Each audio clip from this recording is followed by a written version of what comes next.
Alright,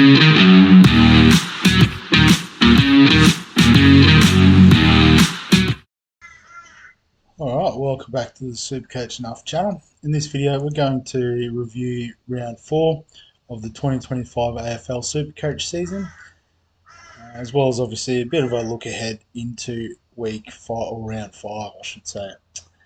So this week I thought was an average week, but it worked out alright in the end. 1977, which was about top 15% for the round, so that's alright. And I guess consequently moved up 10,000 spots, so I wasn't expecting this much upward movement, so that was pretty handy. And inside the top 20% now, so moving in the right direction, which is what we want at this time of year. We'll have a look at the team. So, yep, got a win in the league, which is always nice. But the defence was pretty good. Sheaves will bounce back with a 144, so that's why we had him in the team. Clark with a 101. Anything over 100 is fine for our keepers. Tom Short not only got back from his injury, but returned with a 118, which was really good. That's worked out a bit. Roberts, just the 77 this week. I guess a bit of chat that Bice has taken a bit of his role there, but with the 124 from Bice, 200 basically between the two guys, that's fine at this stage of the season. And Fryer, so since we brought him in, he's been a bit of a flop. I guess a few trades have worked out that way. That really should have been O'Sullivan, but it's not the end of the world. Trainer was also good this week with an 82, so back-to-back 80s, I'm pretty sure, for the legend. Negative 51 break even, so he is going to make us a good bit of change. Well, he made 90 last week. There you go. So 90 and an 82. So lovely negative 50 break even. Good cash earner in the end. Reed was on the buy, but defense overall pretty good. The midfield, so we had Brayshaw with a 135, Will Ashcroft with a 130. So for those that traded 2 weeks ago, that has not gone your way, but glad I held him, and he's now M2 based on price. Chera and Oliver pretty consistent, 99, 98. You can see they're averaging 100, 104 technically for Chera, but ticking along, doing their thing. That's fine. Callahan, another one of these guys. Well, actually, I think we had him from the start because he had that massive round 0 game. But since coming back from the bye, a couple of dud games, we thought against West Coast he would fill up, but I didn't see the game, so don't know what happened. But he may be one we could potentially upgrade this week if that's the way it goes. O'Driscoll sounds like he copped an injury, so 46, he was probably well on his way to another 90 sort of score. So we'll have to find out the timeline on that. Probably has halted his cash gen a little bit, but I don't think he's an urgent trade out. Levi Ashcroft with an 87, making us some good money. Henderson was the only other player we had this week in the mids, so 32, we just took that. The Rucks, Cherry with a 94. Not exactly sure what happened there. And DeConning, our VC, a 101, so we didn't want to take that. In the end, we would have got an extra point because McRae was an even 100 as captain, and I think that was only from a bit of a late burst from him. Daniel with a 92. Humphrey and Marriage, so I think the trades end up being slightly different to what was on the video. Obviously, Bice came in for DeConning, which worked out, although DeConning did score pretty well. But with the news that Nevitt was a late out, we basically backflipped. So we went with Humphreys and Marriage as those money-making options, and they've both made a good bit of money. So Bradley Humphreys, 50k this week. Marriage, another 50k this week. And what that meant was we actually kept Horn Francis. So Horn Francis went massive for 153. So we were ready to chop him, but I think we've got to keep him now based off that performance. But back to the other guys. Humphrey was 64. Obviously, back to back tons wasn't probably the most sustainable. And the Suns, there was a weird scoring game. Who did they play? I can't remember now. Wasn't West Coast. No, it was Adelaide. That's right. So none of the Gold Coast guys sort of went off in that game, but a couple of nice fixtures coming up, so we're not too stressed about Humphrey. Marriage, playing defence for West Coast, surely there's got to be some points there. Davidson, didn't recapture his 120 odd from last week, 54, which is fine for a rookie. He's made 130k already, so or close to 140, so negative 32 break even still. So cheering there. And then Warner with a 35 was a little bit flat, but the alternative was Stone with a 29. So um, that's or whatever it is. We'll have a look at the league. So a close win in the end. Only got Lachlan's team Higgers by 10 points.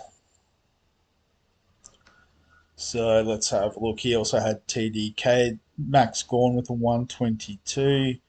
Surprised he didn't take that as a VC. I guess especially when Zorko only scored 94.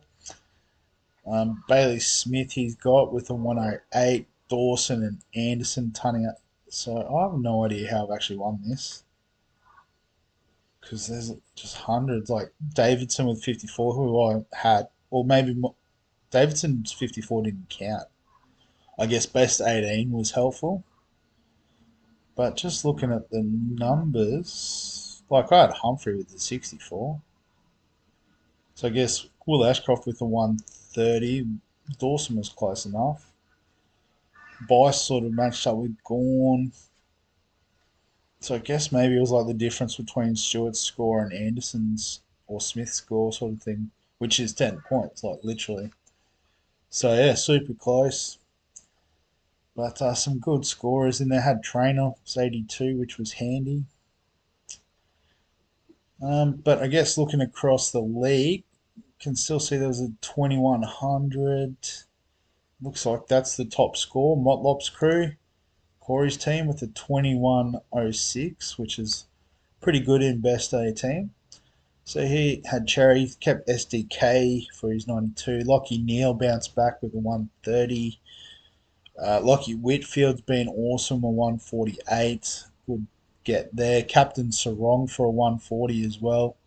So that probably helps you move up the spots. That's like 80 points on my captain. So I would have been well in the 2000s if I had that.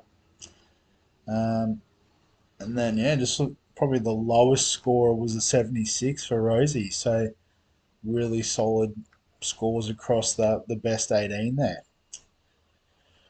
Excuse me. All right. In terms of other players this week that we all played around, Dan Rioli top scored this week with a 163, so that's where all the Gold Coast points were.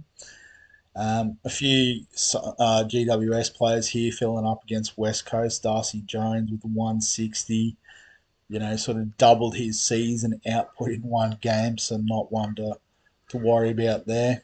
Well done to the 747 that had him. Hugh McCluggage continues to go well there in the midfield with a 156. Toby Green, another GWS forward, filling up 149. Sam Darcy, potentially a keeper in the forward line, just that good at the footballs with a 141. Jesse Hogan, another forward, filling up there from GWS. Luke Ryan, bouncing back with a 134. More GWS fill ups. Jake Saligo's an interesting one. 126 at 500k.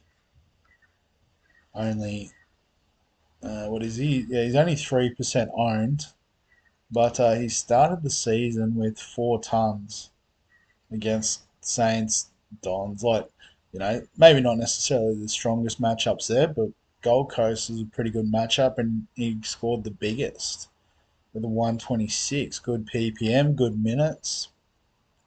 And I guess, when he's in the mix with the likes of a Dawson, a Laird, those sorts of guys, he probably doesn't get that much attention. So here's one I'm seriously considering as a bit of a pod move this week. Getting on, that 500k price point is pretty juicy. The average, I would absolutely take that every day of the week.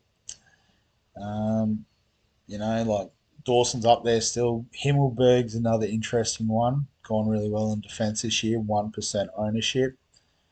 Nas, really good, 550k, averaging 110. Gorn, bounced back. I think we saw him already though.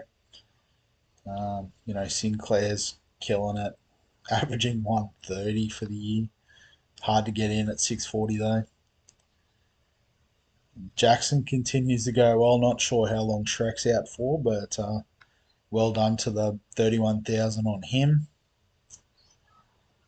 Yes, a couple other potential names there's Sam Layla, 112 for the number one draftee. So he might be a popular option this week. -8 break even's good. Speaking of which, let's have a look at some break evens for the load. So Riley Bice still -98 break even off his 124. So he's made 90k. It's going to make a fair bit more from this point. Clay Hall got his second game and scored 68, so a -78 break even. Could be a nice downgrade option there. Dudley, so bottom priced rookie forward, -69 break even is tempting, but I guess the biggest score will roll out of his average after the first week. Erasmus, when he gets his third game, will be a target, but who knows when that's going to be. Uh, Archer Reed was probably a good get as a dual position ruck, scoring well, -40s. Camporelli, if he can get back, will make some cash. Brock, just the one game. I think he's playing for in place of McGovern, which is a good spot, but it won't last forever. Moraes for just the 43, so I think we made the right call on which cash maker we went last week. We didn't obviously go for him. We went for Humphrey and Marriage. I guess we could have gone up to Bailey Smith, who turned up, but yeah, pretty comfortable with that pick after this. Travalia is the other interesting one. So pretty hyped up pre-season. He's played 2 games now. 52 this week off the back of I think it was 80 in week one. But is slightly more expensive, so I guess wouldn't make that much from the trade. You'd hope he just continues to lift in value. Murphy Reed is one we've missed out on, 127k with the negative break even still. Well done if you're on him. Connor O'Sullivan again, 120 with the negative break even, turned up this week, so that's a big miss for us.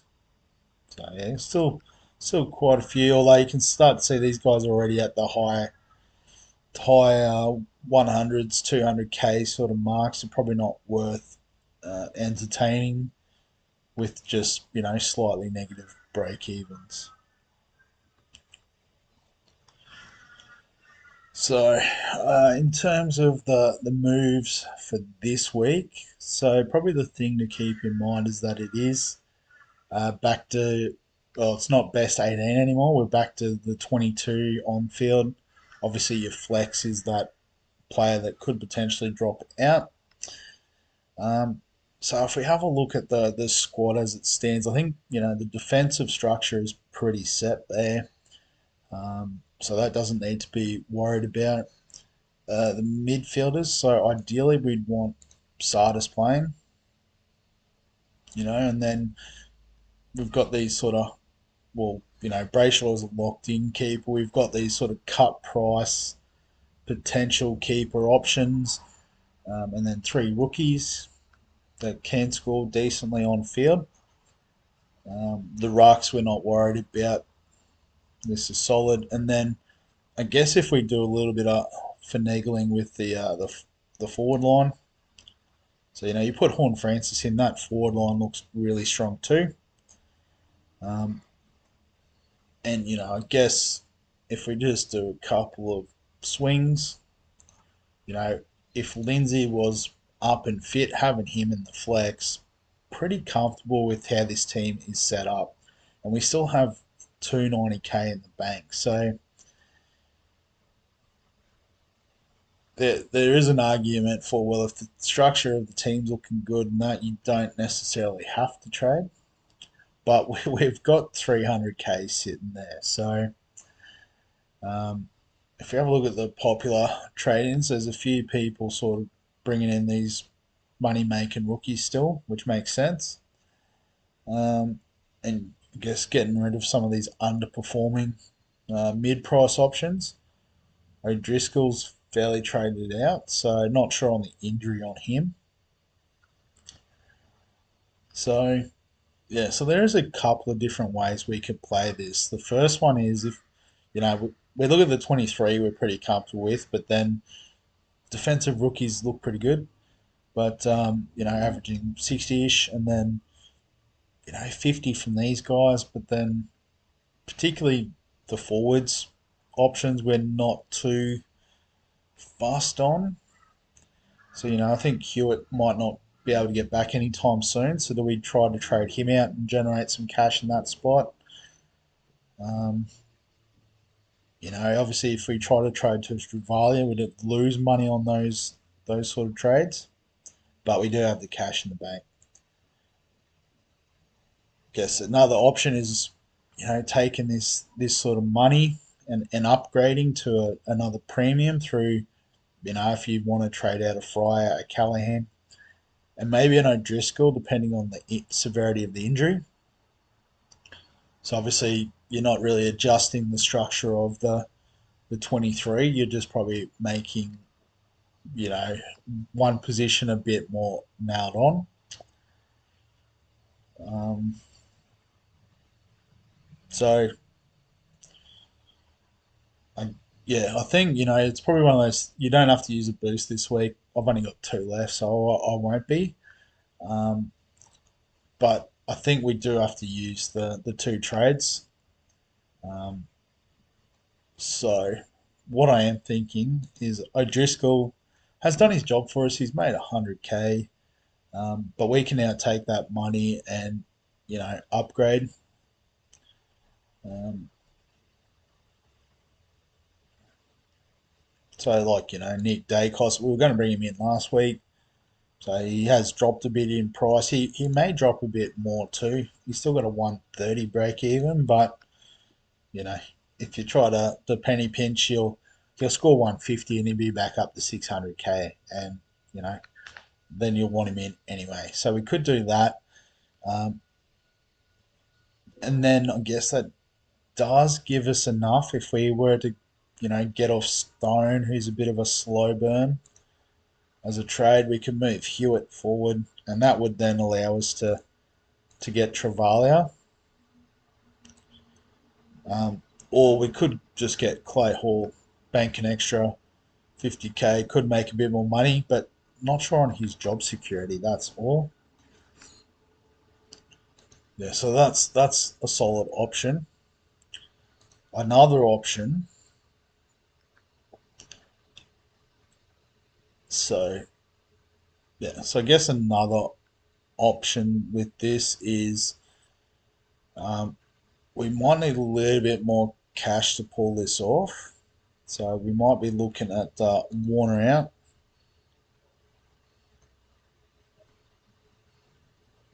So we could always slide, KK forward. And then that would give us the money to go with the pot option in Saligo. And then, I guess we could then look still at getting Clay Hall in as the cheapie.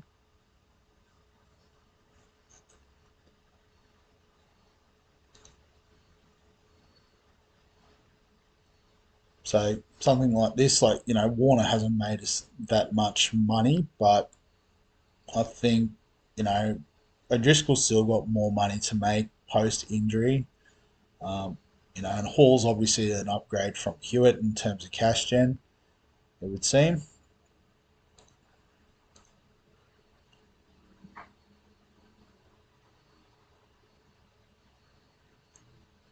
And so I guess what this does allow us to do as well is that we can just keep O'Driscoll on the pine, and then admittedly we've probably got one too many sort of midfielders that we'd want to play. There'd be someone on the bench that we'd want to play, but if we're covering injuries and stuff, it's probably not the worst thing to have that extra bit of backup. So, and as well, like being able to get Kako back in the forward line as a sort of emergency player is not the worst. Like obviously, whichever, if everyone was fit, having a Lindsay probably as the emergency would be great, but we'll just try it on Hen. Actually, we could probably keep it on Hall if he's going to play. And then, yeah, as we said, we're happy with the defence, the ruck line. Obviously, Reed would have been a better pick here, but it is what it is. So, yeah, so I'm thinking this is what it's going to be. Um, just, yeah, get most of the cash on the field where it belongs. Is super handy. Obviously, O'Driscoll's money would be nice on field too, but we'll get there eventually. So yeah, so that's what I'm thinking. It's a little bit different going the Saligo pick, but if we all did the same thing, it'd be pretty boring. Obviously, as well, another option if we need to get Bailey Smith, we could just get Bailey Smith in. He's a bit cheaper, um, but yeah, I like this sort of idea of one rookie correction and one upgrade for my team because I had that cash in the bank. Um, so yeah, pretty happy with that. Um, so yeah, we might wrap the video up there. As always, if you've got any questions, comments, thoughts, feel free to add them below this video. Give us a like if you enjoy the AFL content. Subscribe for all the fantasy sports content on the channel.